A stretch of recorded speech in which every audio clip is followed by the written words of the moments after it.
আনন্দ লীলাময় বিগ্রহায় হেমাব দিব্য ছবি সুন্দরায় তস্मै মহাপ্রেম রস প্রদায় চৈতন্য চন্দ্রায় নমো নমস্তে। প্রথমে আমি ভক্তিরসপাত্র অকিঞ্চন বৈষ্ণব মহাভাগবত মহাপুরুষ শ্রী শ্রী স্বামী শিবানন্দ গোস্বামী মহারাজের চরণে আমার কোটি কোটি দণ্ডবোধ প্রণাম।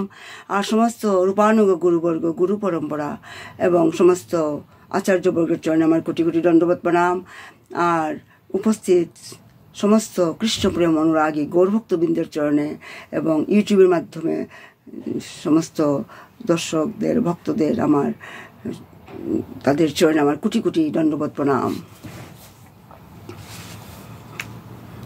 আজকের আলোচ্য বিষয় হচ্ছে কলিযুগ পাবন অবতার মহাবেদন্যায় প্রেমাবতার সারাৎসার অবতার অখিল রসামৃত সিন্ধু প্রেম পুরুষোত্তম শ্রীকৃষ্ণ চৈতন্য মহাপ্রভুর ভুবন মঙ্গল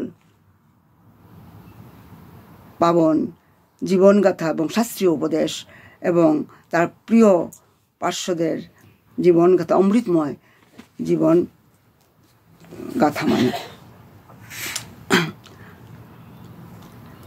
ভগবান এই যুগে এসেছেন পূর্ণ ব্রহ্ম সনাতন ভগবান ভক্তরূপে মহাপ্রভু রূপে তিনি এসেছেন।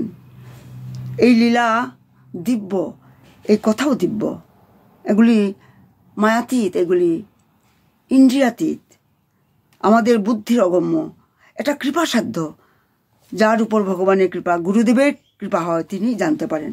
তাই তো চৈতন্য মহাপ্রভু কৃষ্ণের আমাদের আজকের আলোচ্য বিষয় হচ্ছে শ্রীকৃষ্ণের ঐশ্বর্য এবং মাধুর্য। সেটা চৈতন্য চরিতামৃতের মধ্যলীলার 2য় খণ্ডের 21 পরিচ্ছেদ। মানে আমরা গত কয়েকদিন ধরে আলোচনা করছিলাম ভগবানের বিভূতি, মানে সেই ব্রহ্ম সম্মোহনী লীলা, শ্রীকৃষ্ণের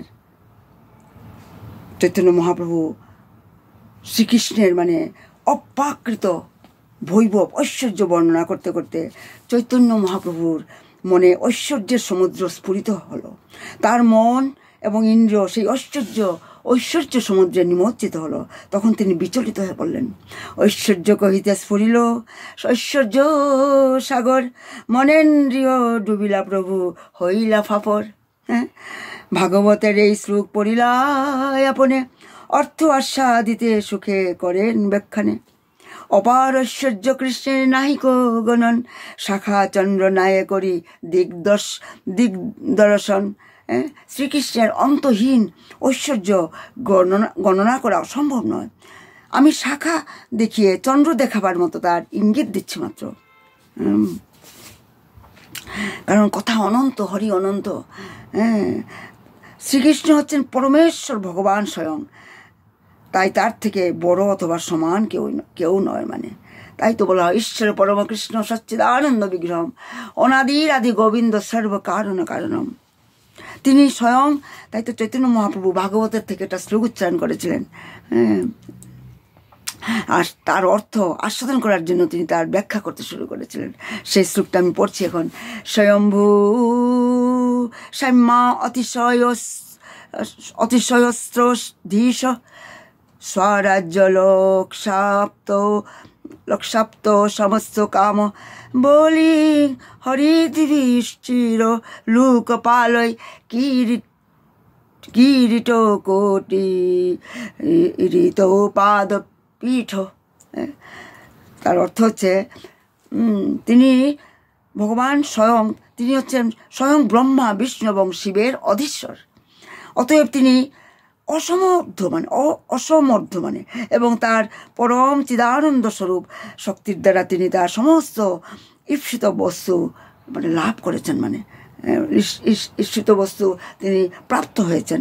ব্রহ্মা রুদ্র আদি লোকপালেরা তার পূজা দিতে এসে তার শ্রী পাদপদ্মে বন্দনা করতে গিয়ে তাদের মস্তকে শোভিত কোটি কোটি মুকুট তার শ্রী পাদপদ্মে স্পর্শ করছেন। তাই তো আমরা ব্রহ্মা দেখেছি যখন তিনি সেই গোবৎস বালকদের গুহায় লুকিয়ে রেখেছিলেন, তার মানে নিদ্রায় মানে তার ব্রহ্মার তার মোহিনী শক্তির দ্বারা তাদের নিদ্রা পাড়িয়ে রেখেছিলেন।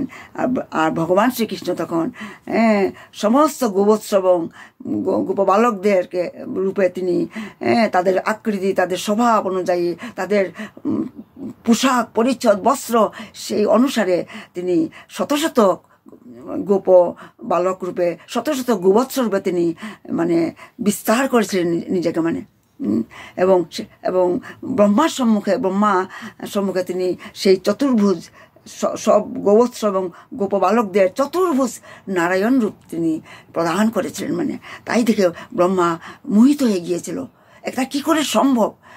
যাদের তিনি গুহাতে দৌড়ে গিয়ে দেখে এসেছিলেন, সেখানে যাদেরকে ঘুম পাড়িয়ে রেখেছেন তারা গভীর ঘুমে মানে নিদ্রায় আচ্ছন্ন, আর বাইরে এসে দেখেন ভগবান মানে সেই গোবৎসদের সঙ্গে তিনি খেলা করছেন। মানে তখন ব্রহ্মা তার ভগবানের বিভূতি ঐশ্বর্য দেখে বিস্ময়ান্বিত হয়ে গেছিলেন, আশ্চর্যান্বিত হয়ে গেছিলেন। তার মস্তক, ব্রহ্মার তো চার মাথা ব্রহ্মা, তখন চারটা মুকুট, মানে মুকুটগুলি ভগবানের পাদপদ্মে রেখে ভগবানের পাদপদ্মে বন্দনা করেছিলেন, স্পর্শ করেছিলেন তার মুকুট। তাই ভগবান হচ্ছেন মানে কারণম। মানে তাই এটা মানে আমাদের ভগবানকে জানা মানে আমাদের বুদ্ধির অগম্য, মানে কারণ এটা গুণাতীত, মায়াতীত, এটা কৃপাসাধ্য। যার উপর ভগবানের কৃপা হয়, গুরুদেবের কৃপা হয়, তিনিই জানতে পারেন। এখানে পাণ্ডিত্যের কোনো স্থান নেই, বুদ্ধিমত্তার স্থান নেই। যার ভিতরে ভগবান শক্তি সঞ্চার করেন, বুদ্ধি প্রয়োগ করেন, ভগবানের মানে সেই ব্যক্তি অল্প সেই তত্ত্ব অনুধাবন করতে পারেন।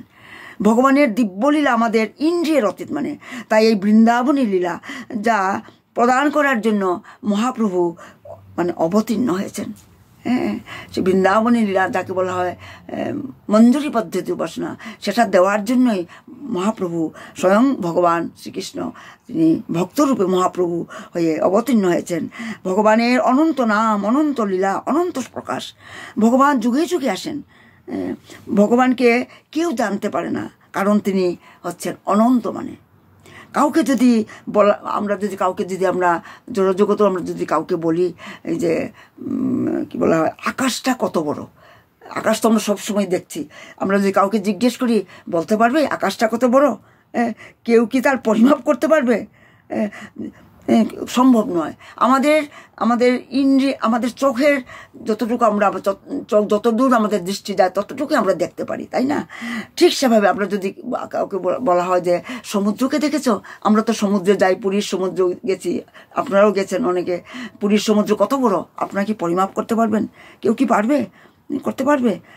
যদি বলা হয় সেটা মানে সম্ভব নয়। মানে যতটুকু আমাদের দৃষ্টির গোচর ততটুকুই আমরা দেখছি। সমুদ্র অনন্ত, সমুদ্র অনন্ত, তাকে মানে সম্পূর্ণভাবে আমাদের এই ডিফেক্টিভ আমাদের পঞ্চজ্ঞানেন্দ্র দিয়ে দেখা সম্ভব নয়।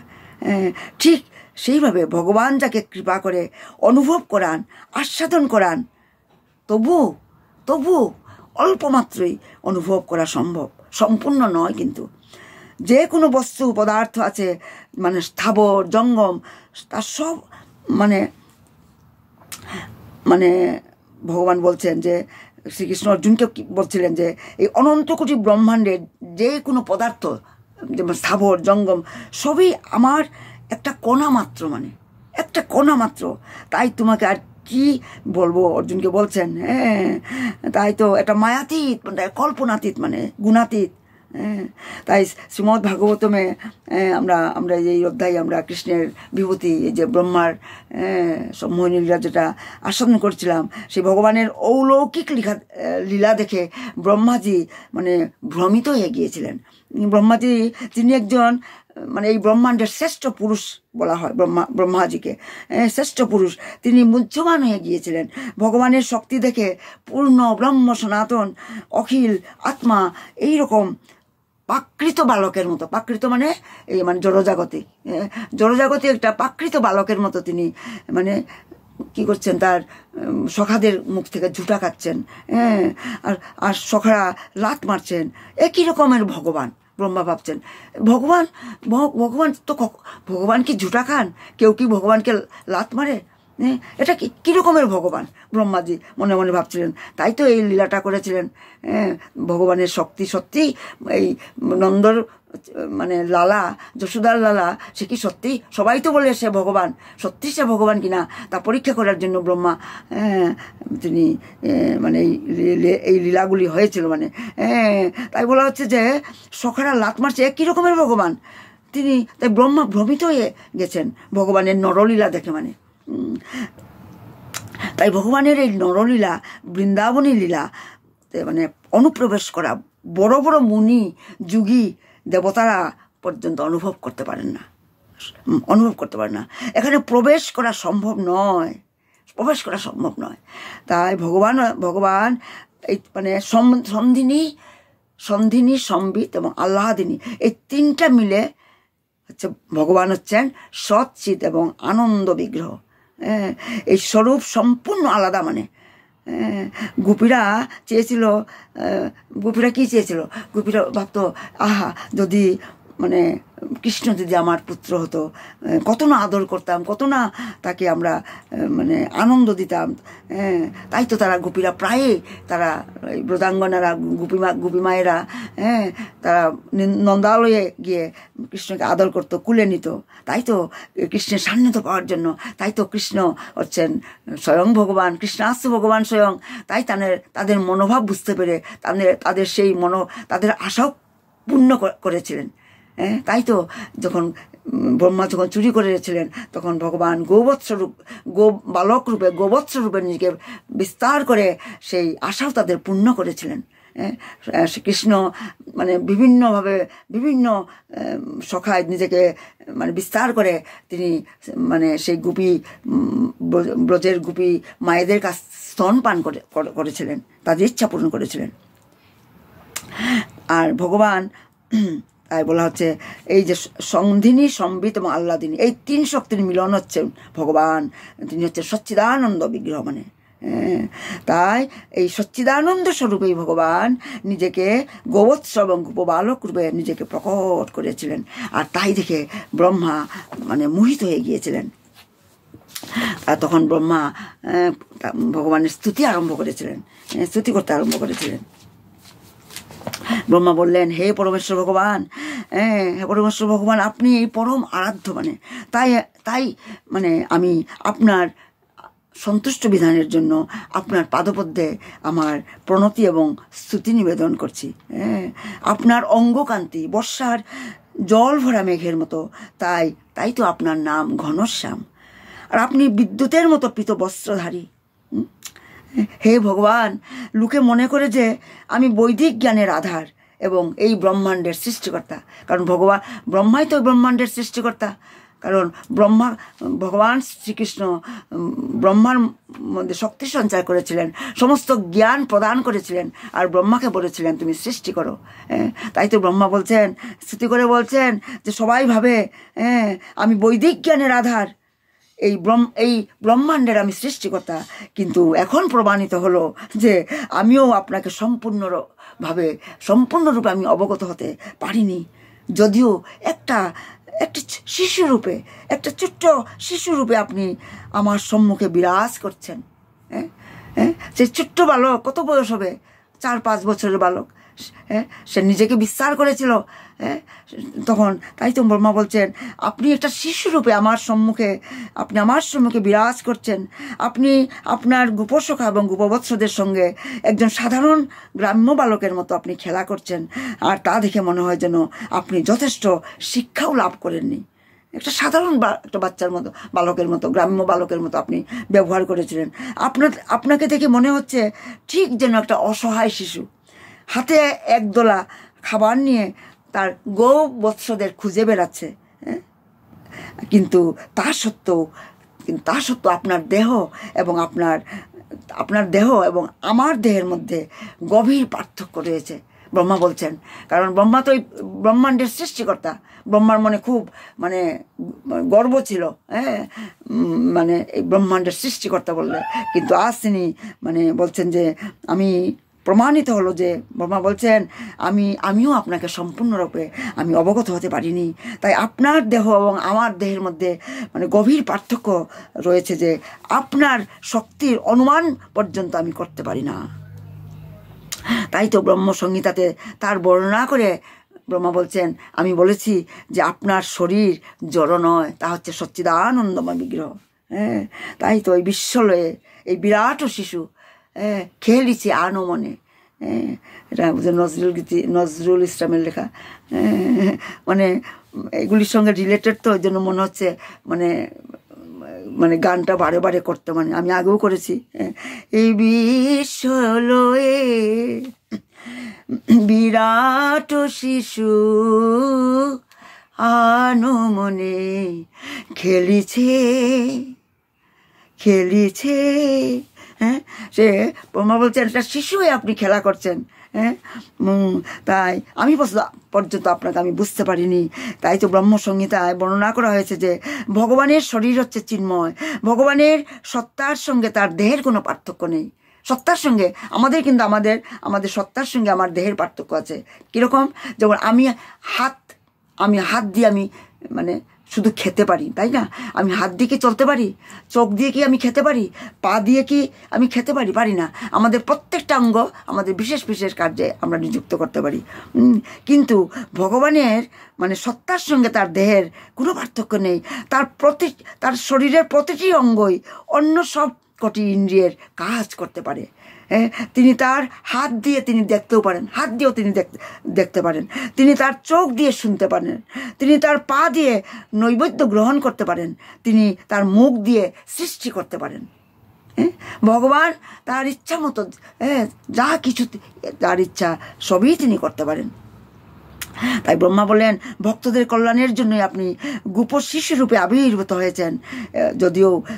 যদিও আমি আপনার গোবৎস এবং গোপ সখাদের চুরি করে আপনার শ্রীচরণে আমি অপরাধ করেছি, তবু আমি জানি যে আপনি আমার প্রতি কৃপা পরবশ দয়ালু কারণ ভগবান তো দয়াময়। তা তিনি ইন্দ্র সেই বাড়ি বর্ষণ করে সেই বৃন্দাবনবাসীদের তিনি মারতে চেয়েছিলেন।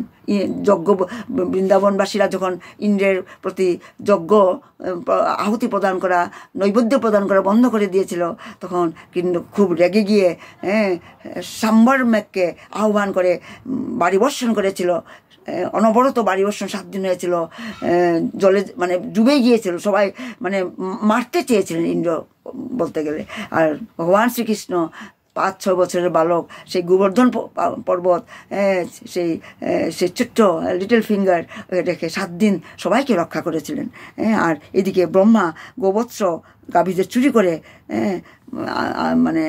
তিনি ভগবানের শ্রী পাদপদ্মে তিনি অপরাধ করেছিলেন। তাই ব্রহ্মা বলছেন, কিন্তু ভগবান তো দয়াময়, তিনি যেভাবে ইন্দ্রকে ক্ষমা করে দিয়েছিলেন, ঠিক সেইভাবে ব্রহ্মাকেও তিনি ক্ষমা করেছিলেন। কারণ ভগবান হচ্ছে মহাবেদন্যায়, সেটাই আপনার অপ্রাকৃত গুণাবলী। ব্রহ্মা বলছেন আপনার ভক্তদের প্রতি আপনি অত্যন্ত স্নেহশীল, আপনি ভক্তবৎসল, তাই আমার প্রতি আপনার এই অসীম স্নেহ। আর আমি আপনার শক্তির আদি অন্ত আমি খুঁজে পাই না। আমি ব্রহ্মা, এই ব্রহ্মাণ্ডের সৃষ্টিকর্তা, কিন্তু তা সত্ত্বেও আপনার এই শিশুরূপের গুণরাশির অনুমান পর্যন্ত আমি করতে পারছি না। তখন সাধারণ লোকের আর কথা কি বলবো? তাই ব্রহ্মা বলছেন তাই ভক্তিবিহীন জ্ঞানের মাধ্যমে আপনাকে জানার চেষ্টা কেবল সময়েরই অপচয় মাত্র। তাই ব্রহ্মাজিও মানে জ্ঞান মানে ভক্তিমার্গের কথাই বলছেন। একমাত্র ভক্তির দ্বারাই ভগবানকে জানা যায়, ভক্তি ছাড়া সম্ভব নয়। মানে অন্য কিছুর মানে ভক্তিবিহীন যদি জ্ঞানের মাধ্যমে আমরা ভগবানকে জানতে চেষ্টা করি, সেটা সময়ের অপচয় মাত্র। ভক্তি এতই অপূর্ব যে তার অতি অল্প অনুশীলন করার ফলে মানুষ পরম পূর্ণতা লাভ করতে পারে। তাই কারোর পক্ষেই এই অতি মঙ্গলজনক ভগবত ভক্তির পন্থা পরিত্যাগ করে জ্ঞানের মাধ্যমে আপনাকে জানার চেষ্টা করা উচিত নয়, ব্রহ্মা বলছেন। যেমন আমরা উদাহরণ দিতে পারি, একটু ধান যদি অল্প পরিমাণে ধান আমরা নিয়ে যদি ঢেকিতে ভাঙলে তা থেকে চাল পাওয়া যাবে, ধান থেকে চাল পাওয়া যাবে। কিন্তু পর্বত সমান পরিমাণ তুষ থেকে এক মুঠো চাল পাওয়া যায় না।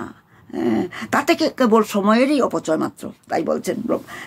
তাই ভক্তিযুক্ত সেবা ছাড়া জ্ঞান এবং ধ্যানের মাধ্যমে আপনাকে জানা সম্ভব নয়। তাই এই জড়জাগতিক কার্যে লিপ্ত থাকার সময়ও আপনার শ্রী পাদপদ্মের প্রতি ভক্তিযুক্ত হওয়া কর্তব্য এবং সর্বদাই আপনার অপ্রাকৃত মহিমা মানে দিব্য কথা লীলা শ্রবণ এবং কীর্তন করা কর্তব্য। কেবলমাত্র আপনার মহিমা শ্রবণ এবং কীর্তন করার ফলে আপনার দিব্যধামে প্রবিষ্ট হওয়ার সালুক্য মুক্তি লাভ করা যায়। তাই ব্রহ্মা এইভাবে ভগবানকে স্তুতি করছেন, কারণ ভগবান হচ্ছেন সর্বব্যাপ্ত। শ্রীকৃষ্ণ নিজেই তিনি ভগবদ্গীতায় বলেছিলেন, অর্জুনকে কি বলেছিলেন? আমাকে আশ্রয় করে সব কিছু বিরাজ করছে, কিন্তু আমি কোনো কিছুতেই আমি আবদ্ধ নই। ভগবান বলছেন যেহেতু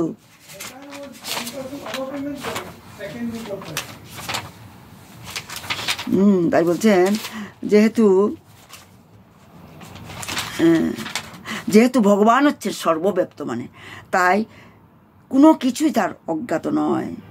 তাই তো বেদান্ত সূত্রেও প্রথমেই বলা হয়েছে পরমেশ্বর ভগবানই হচ্ছেন সমস্ত গুণের উৎস। কিন্তু অনেক সময় সাধারণত তাকে বলা হয় নির্গুণ, ভগবানকে বলা হয় নির্গুণ। অর্থাৎ নির্গুণ মানে কি? এখানে নির্গুণ মানে তিনি সব রকমের গুণ থেকে মুক্ত, সত্য রজ তম সব কিছুর থেকে তিনি মুক্ত, সেই অর্থে তাকে নির্গুণ বলা হয়। কিন্তু যারা নির্বিশেষবাদী তারা বলে যে নির্গুণ মানে হচ্ছে ভগবানের কোনো গুণ নেই, কারণ তারা তো ভগবানের সাকার রূপকে তারা মানে না, তাই তো তারা বলে ভগবানের কোনো গুণ নেই। যেহেতু কারণ তারা অপ্রাকৃত উপলব্ধির মাধ্যমে ভগবানের গুণাবলী উপলব্ধি করতে পারেন না, তাই তারা বলেন যে পরমেশ্বর ভগবানের কোনো গুণ নেই। এই জন্য বলা হয়। কিন্তু ভগবানের অনন্ত গুণ, প্রতি মুহূর্তে গুণ বর্ধিত হচ্ছে, তাই তার দিব্য গুণাবলী গণনা করা কারো পক্ষে সম্ভব নয়। তাই তো তাকে বলা হয় নির্গুণ, কারণ তার গুণাবলী গণনা করা যায় না। তাই হে প্রিয় প্রভু, ব্রহ্মা বলছেন হে প্রিয় প্রভু, তাই জড় ঐশ্বর্য এবং জড়বন্ধন থেকে মুক্তি এর কোনোটি আমি চাই না, কোনোটির প্রতি আমার স্পৃহা নেই। তাই আপনি যদি কৃপা করে পরবর্তী জীবনে আমাকে বৃন্দাবনে জন্মলাভ করার সৌভাগ্য প্রদান করেন, তাহলে আমি নিজেকে পরম ভাগ্যবান বলে মনে করব, ব্রহ্মা বলছেন। কারণ ব্রহ্মারও কিন্তু মৃত্যু আছে, আপনার মন দিয়ে শুনবেন। ব্রহ্মারও আছে, যদিও তার আয়ু অনেক অনেক বেশি। স্বর্গের রাজা, স্বর্গের দেবতাদের, স্বয়ং স্বর্গরাজ ইন্দ্র সবারই মৃত্যু আছে, জন্ম মৃত্যু আছে, ব্রহ্মারও আছে। তাই বলছেন যে আমাকে কৃপা করে আমাকে বৃন্দাবনের জন্ম লাভ করার আমাকে সৌভাগ্য প্রদান করুন, তাহলে আমি নিজেকে ভাগ্যবান মনে করব, ব্রহ্মা বলছেন। আমি অতি বিনীতভাবে আমি আপনার শ্রী পাদপদ্মে আমি প্রার্থনা জানাই যেন কৃপা করে আমাকে এই বৃন্দাবনের যে কোনো শরীরে, যে কোনো দেহ আমার জন্মলাভ করার সুযোগ দেন, যাতে আমি বৃন্দাবনের ভক্তদের পদধূলির দ্বারা অভিষিক্ত হওয়ার সৌভাগ্য অর্জন করতে পারি। এই ব্রজভূমিতে যদি আমি একটা নগণ্য তৃণরূপ জন্মগ্রহণ করতে পারি, তাহলে আমি নিজেকে আমি সার্থক বলে মনে করব।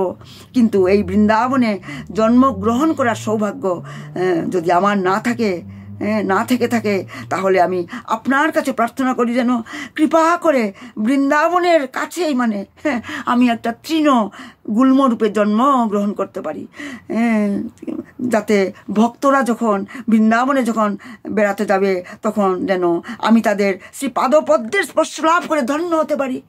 আহা, আপনার মন দিয়ে শুনবেন, কি গভীর অর্থ এই কথার মধ্যে। মানে বৃন্দাবনে যদি আমি জন্মগ্রহণ নাও লাভ করতে পারি, তাতে তাতে মানে কিছু আসে যায় না, তবু কৃপা করে আমাকে বৃন্দাবনের মানে কাছেই মানে সন্নিকটেই মানে তৃণগুল্ম রূপে আমি যদি জন্মগ্রহণ করতে পারি, তাহলে যখন ভক্তরা যাবে আমি ভক্তদের পদধূলি আমার শরীরে আমি মাখবো, আমি মানে স্পর্শ করাবো, সেই পাদপদ্ম স্পর্শ করে ভক্তদের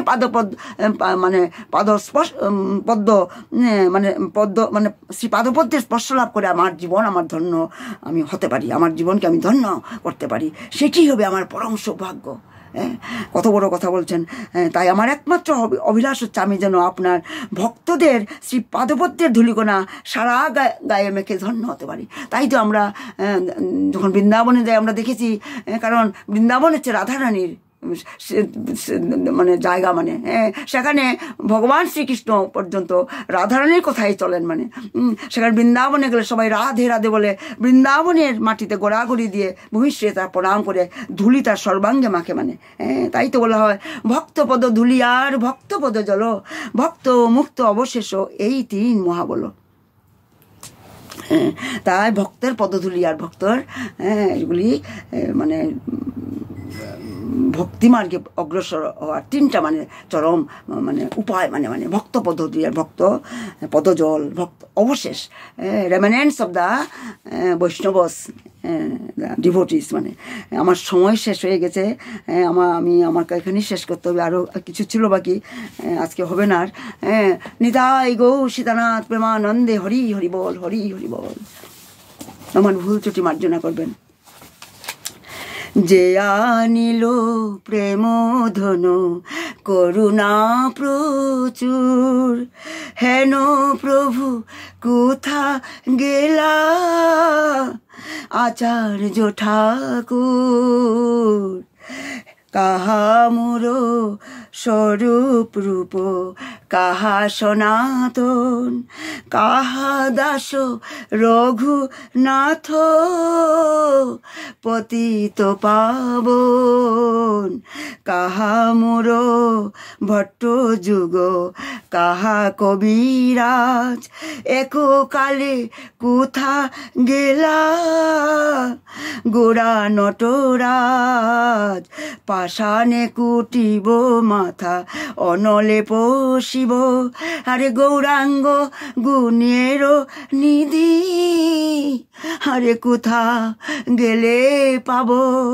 ও সেসব সঙ্গীর সঙ্গে যে কইল বিলাস, সে সঙ্গ না পাইয়া কান্দে নরুত্তম দাস, সে সঙ্গ না পাইয়া কান্দে নরুত্তম দাস। জয় রাধে জয় রাধে জয় রাধে জয় রাধে, জয় কৃষ্ণ জয় কৃষ্ণ জয় কৃষ্ণ জয় কৃষ্ণ। নিতাই গৌর হরি বল, হরি বল, হরি বল, হরি বল। প্রণাম সবাইকে, প্রণাম। খেতুরি ধাম কি জয়, প্রণাম শিবানন্দ বাবা কি জয়, নরোত্তম দাস ঠাকুর কি জয়, স্বামী মহারাজ কি জয়। প্রণাম সবাইকে, শিবানন্দ বাবা কি জয়, সৎসঙ্গ কি জয়। প্রণাম প্রণাম।